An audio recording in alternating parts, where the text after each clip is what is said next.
Hi, everybody. It's Patricia Coughlin again, and I'm going to be kind of wrapping up this little series we've been doing on how to work with emotions using the portrait or visualization to really facilitate not only the experience of the feelings, but also to imagine how they would want to be expressed in an unencumbered way. So far, we've been dealing with affects that we might call negative. Of course, it doesn't really make sense to be judging feelings as good or bad because they've all been built in over evolutionary time and they all have an adaptive value. And yet we do tend to think of things like anger, grief, guilt as negative. And these are the feelings that we tend to focus on in psychotherapy.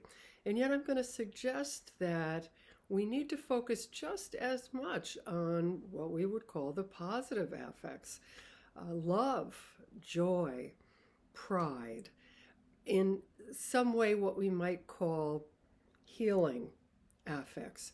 In fact, Diana Fosha, who is a colleague of mine, we go way back decades. She started out as an ISTDP therapist and then, went on to develop her own methodology, really influenced me in this direction.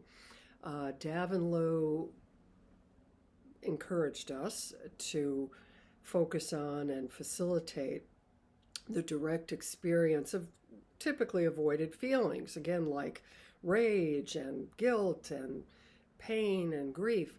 And yet, I have found many, many patients and therapists resist positive feelings.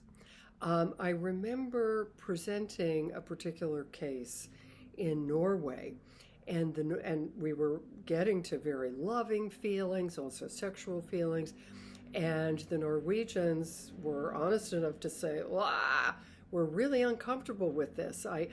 Give me murderous rage. They realized they were more comfortable with those kinds of feelings than these close, warm, loving feelings. So again, it's really important that you become aware of what kinds of feelings you are comfortable in facilitating and pretty skillful at doing so, and what particular feelings you also tend to avoid.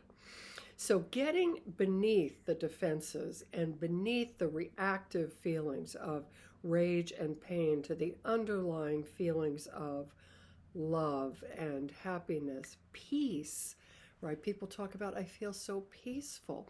And for some reason, once getting through, again, defenses to warded off rage and pain and guilt, Davenlo tended to go to what he called a cognitive wrap up of what had happened in the treatment so far. And while it is certainly important to facilitate the deep understanding of this layering of feeling and anxiety and defense and helping the patient make the links between, their current conflicts with the conflicts that have gotten activated in the therapy and also that connect to unresolved issues from the past, right? Those two triangles. It seemed to me that helping patients actually experience the feelings post breakthrough. So not just going to a cognitive recap, but also really focusing, what does it feel like to be free, to be happy, to be peaceful, to feel proud of oneself for having done some really difficult work.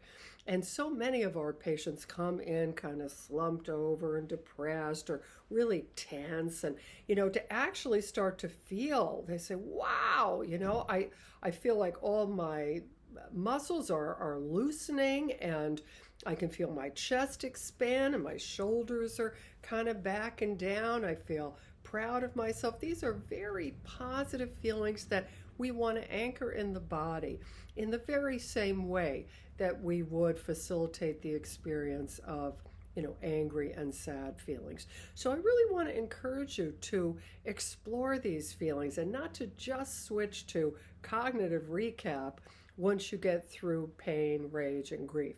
I mean, guilt.